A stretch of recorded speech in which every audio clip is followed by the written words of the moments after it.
how's it going? In this video, we're going to look at the Xiaomi Aqara smart home devices, but they're Zigbee based, so we'll also have some fun using a different method to get them integrated into Home Assistant. Ready? Let's go.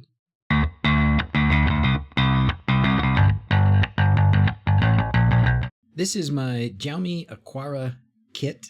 I've got door and window sensor, vibration sensor, temperature and humidity sensor, motion sensor, which also has a light sensor in it, a receptacle, a large push button, battery powered, a 2-button switch, battery powered, a mini button, a leak detector, the fancy cube of magicness, and the hub, which has a multicolor LED strip and a speaker.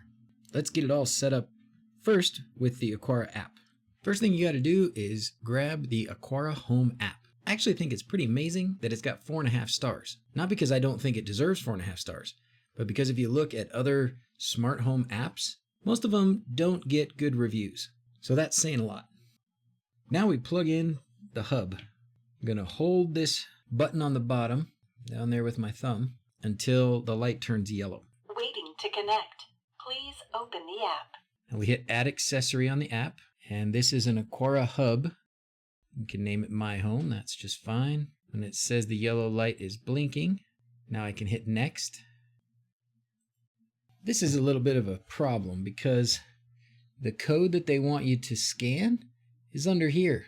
That's no good. I mean, and this thing is made to go on a wall, so how are you going to get to that? So I'm going to start this process over. Waiting to connect. Please open the app. Now I can get to that code. Connecting. Please wait.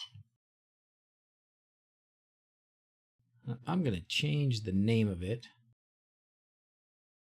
so it functions as the alarm portion of a security system as well. Additional setup required. Add related accessories. Connecting. Please wait. Yay! Now we can turn it on. Wi-Fi connected successfully. And as I said, it's a full RGB ring. So very cool. I actually like this part of the hub. The speaker on the hub isn't great, but the light on the hub is actually quite good. Let's add some devices. To add accessories, you click Accessories and Plus, and then you find the accessory that you're adding. This is the mini switch. We're going to add it to that hub. Ready to connect to child devices. Child devices. Now you press this button, hold it for a minute. It'll blink a couple times, then you can let go. Child device connected. And there you go. Done and done. Now if we go to the home page, there it shows up as double pressed. We're going to hold it, long press, and we'll see if we can get it to shake. Well, maybe it doesn't really register shake. Okay, next accessory. We'll do the big buttons. Accessory plus scroll single rocker. Pick Ready your hub. to connect to child devices. This tells you what to do. You just hold it. There's some LEDs there on the bottom. When those blink, you know you can let go. Child device connected. And this will have the same options, single, double, and long press. So we single press it, double press it, long press it.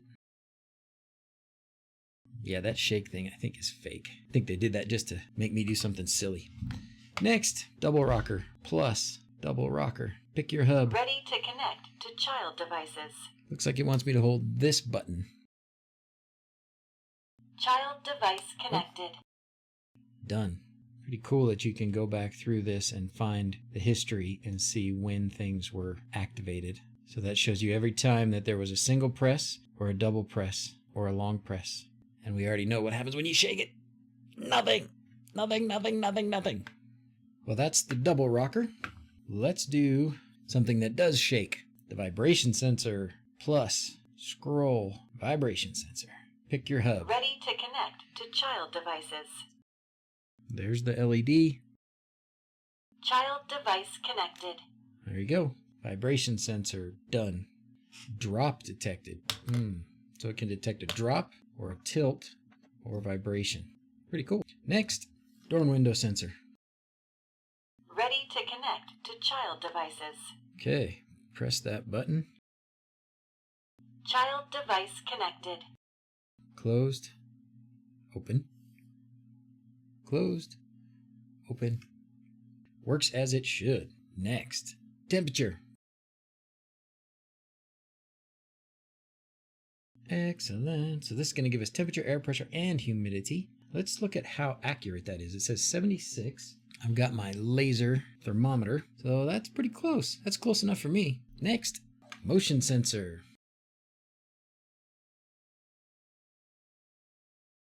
Child device connected. So this has, like I said, a light sensor and a motion sensor. And it's triggered because I moved. And if I cover it up, 0. I wonder how long it'll take before it goes from triggered to cleared. I'm going to put this off to the side somewhere where it won't detect any motion and see how long before it resets. What's left? Leak detector. Very important. Ready to connect to child devices. This one doesn't have a button that you can see. You just kind of have to hold this middle. Child device connected. And then if we wanted to detect a leak, we just have to short these two here.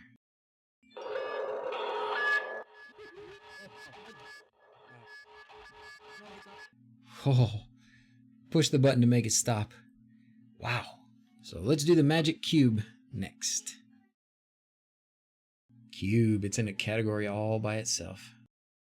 You have to pop this off, and then you have access to this button. Now this is pretty cool because it can do a lot of things. Flip 90, flip 180, tap twice, shake, rotate, swing. That motion sensor still says triggered. Well, there's all the motion events. I guess it is clearing, I just haven't seen that it cleared. Finally, something registers shake. This little device is my favorite. I just love the idea that you can flip this thing around, shake it, push it, spin it. It can control different things. It's a very unique idea for a remote control, and I think it's super cool. All right, last accessory, the receptacle. Plug it in. Ready to connect to child devices. Hold the button.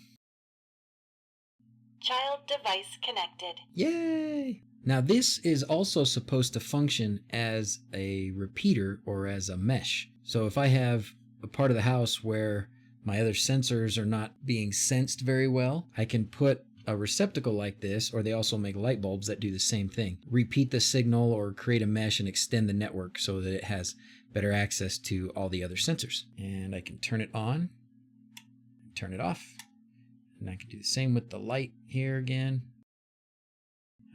I would like it better if I could hit this button and have it turn off.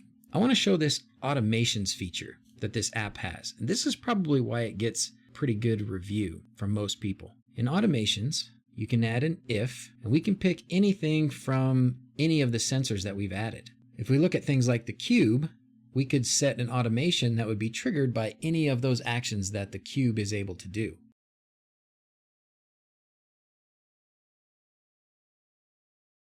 So for now, let's do a single press on the mini switch for something simple. And then for the action, you can have a whole variety of things. You can trigger the plug to turn on and off. You can trigger a whole lot of things to happen at the hub, which I think is really cool, like play a ringtone or play a sound. When you do the lights, you can tell it to turn on a light. You can set the brightness. You can change the color. You can play alarm sounds. You can do a lot of fun things with the hub. We can push alarm notifications or push normal notifications. Let's set it to give me an alarm notification, and then let's have it set nightlight color to blue, and we'll set a ringtone. I think I also have to turn on the nightlight. So this will send me a notification, turn on the nightlight, set it to a specific color, and play that funny tone. I'm going to be very original and call it test. Now when I press this button,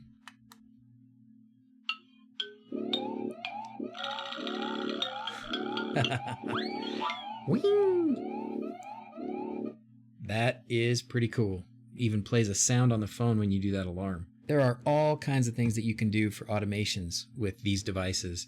It's a pretty capable kit altogether.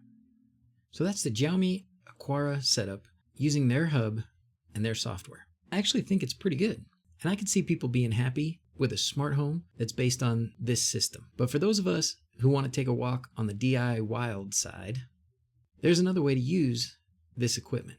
There is a Xiaomi Aqara component in Home Assistant. I was really hoping I could get this integration to work because I like a lot of things about the hub. There's a lot you can do with it, with the colored LEDs and the sounds it can make. But after a few hours of trying, I couldn't get it integrated into Home Assistant. But that's still okay, because there's another way. Another method for integrating the Xiaomi Aqara devices into Home Assistant is by using this, the Conbee II, the universal Zigbee USB Gateway. I bought mine from Amazon, but it looks like currently they're unavailable from Amazon in the US, but they are available in other countries. It seems a little pricey to me, but it works with a lot of different devices, so I sold one of my kidneys and took the plunge.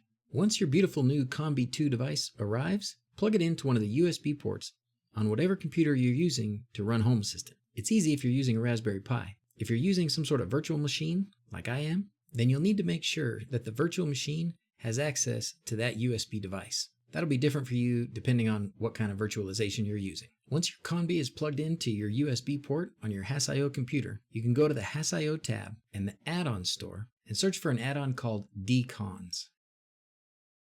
There you go. Install.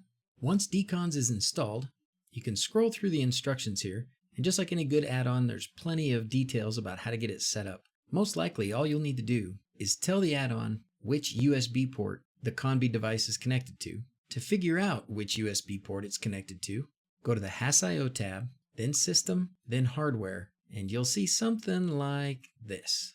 Copy that, and then back in the config box on the add-on, put some quotes and paste that in there. Save it and start it up. You can go down here to the logs and hit refresh a few times. Eventually you should see something like this that says deConz is up and running. Then you can go up to the top and click Open Web UI. This is my gateway. There are many like it, but this one is mine. Click on that. I'm going to change the name, and then you need to establish a new password. All right, we're going to proceed without lights, and we're not going to create a group. Now we go up here to the hamburger icon and click Sensors and Add New Sensor. Now I'm going to grab one of my Xiaomi sensors and go through the setup process by holding this little button. And there you go. It says Sensor Ready. And here I have it, my new motion sensor. And now I want to see this show up in Home Assistant. In Home Assistant, we're going to go to Configuration, Integrations, and then we should see a new discovered device. That's our deConz Zigbee Gateway. And there are my sensors. I don't need to pick an area for now, just hit Finish. Then you can scroll down till you find the deConz Zigbee Gateway entry, and there's my motion and light sensor. And then back at the add-on page, in the web interface, I can add more sensors. Basically go through the same process for all of my Xiaomi sensors. This is the temperature and humidity sensor. I can go back here to the integrations again. Now in the deConz integration, I'll also have this temperature and humidity sensor. Let's set up the door and window sensor. Add new sensor, Other. The instructions for pairing these in the manual says hold it down until it starts blinking fast, and then let it go. That doesn't always seem to pair it with the Conbee, and I found myself having to press and hold multiple times. Oh, there it goes. I don't know. Now we've got a door and window sensor, and I want to go back to Home Assistant. And here's my door and window sensor. I want to show you how fast it responds. That's pretty dang fast. Let's do one of these switches now, because they're a little different in the way they integrate into Home Assistant. Select switches here, add new switch, other. This one has a button on it. Press it, hold it, button flashes, let go, press again. I don't know. Cross your eyes, stand on one leg. I gotta say, the pairing process is a little unpredictable. That's a little new. I guess I had to press the top button once? I don't know. Back in the deConz integration, this switch doesn't show up as a switch. You can get the battery level, but in order to actually use this as a switch, you need to find the event. You can go to deConz event and start listening, and then press the button. And this information here is what you're going to need. If you put deConz event here and start listening, and then press the button, and you don't see something here, try a restart of Home Assistant, and then it should work. Now to use that event information, in an automation so that pressing this button makes something happen in Home Assistant. I set up an automation like this. The trigger is an event. The event type is the deConz event.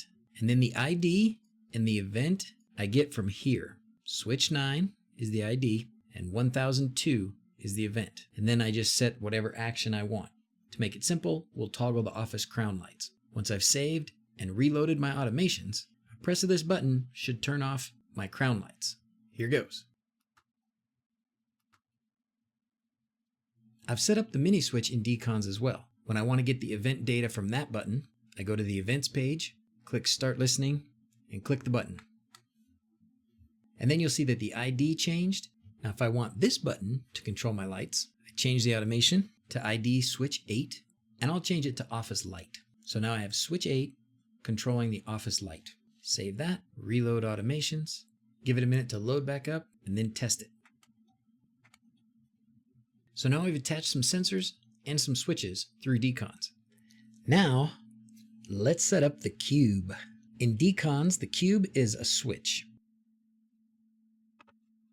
Sometimes with these switches, you have to activate them a little. So in that case, I tapped it and spun it, and that's how it finished appearing. Now if we look at the state, we can see that as I spin it, it gives me degrees.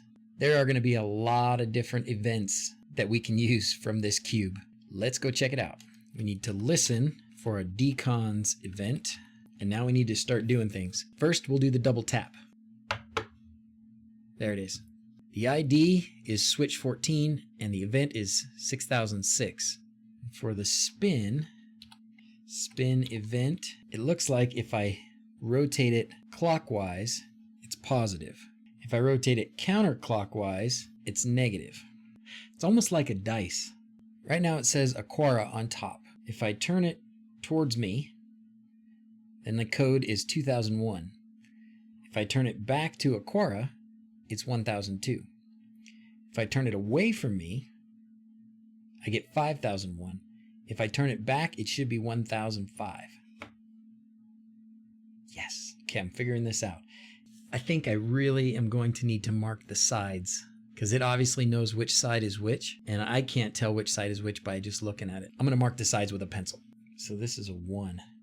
I know what it does. I think I got it figured out. The number at the beginning is where it landed, which side it ends on. The number at the end is which side it started from. So if I go from 1 to 5, it's ending on 5, so I'm going to start with the number 5. And then I'm ending with the number 1 because that's where I started. If I start with the number 5 and I go to the 2, it ends with the 2 and it started with the 5. I could even go from 2 to 4 and be 4002. And then if I go from 4 back to 1, it should come up as 1004. Okay, so I got it figured out. So it's a 6-sided dice. The side that says Aqara is 1. There's 2, 3, 6, 4. Okay. You can make some really, really interesting combinations with this. Oh, and I just slid it and I got a 1. Oh, look at that. So if I turn it to the 4, and then if I just shake it on the 4, I get a different code. You see that? Slide equals X, meaning whatever side you started on, whatever side was up, and then 3 zeros. So I've got side 6 up. If I just do a little shake, it gives me a 6000. So that movement is like flipping a switch.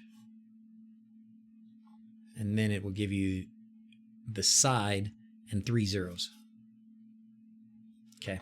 What if I shake it multiple times? Oh, 707.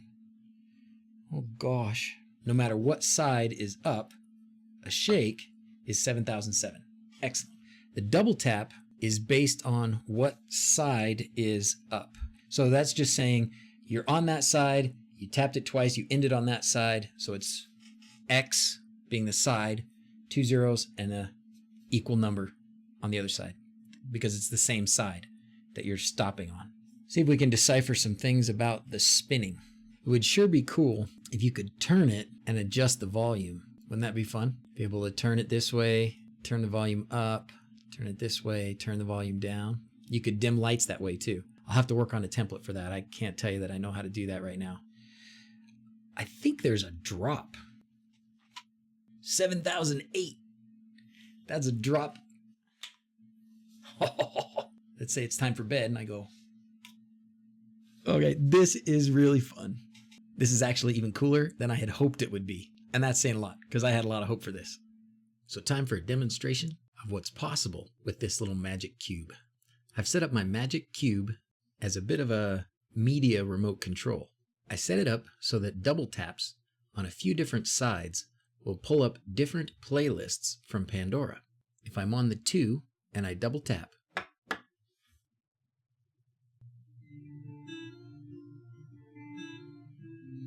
slide back and forth is play and pause.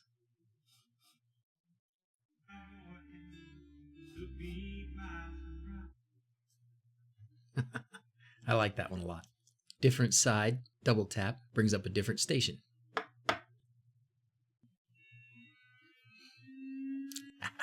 But then before I get my copyright strike, love it, love it. I tried to get the twist action to control volume, but I'm still not sure how to template the event. So until I get that figured out, I used a different motion to control the volume. If I rotate from side 1 to side 4, the volume will go up to 7 out of 10. If I rotate it from side 1 to side 3, it will go down to 3 out of 10. And if I double tap it on 5, it'll set the volume to 5 out of 10. So if I go from side 1 to side 4,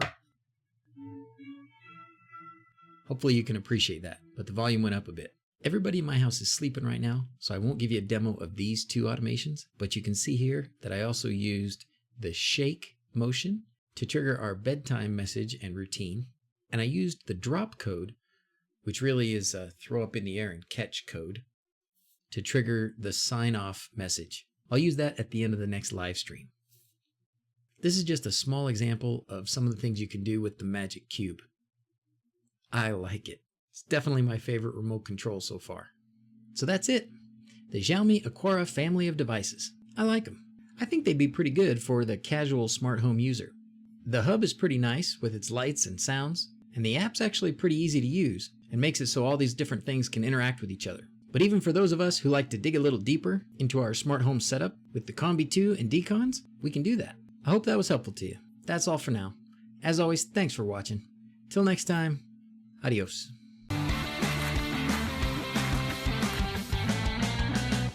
I could totally see somebody using just this service.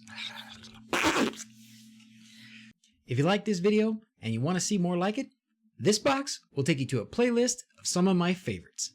In addition to videos like this, I also do live streams every Sunday. This box will take you to a recording of the latest live stream. That's all for now. Adios.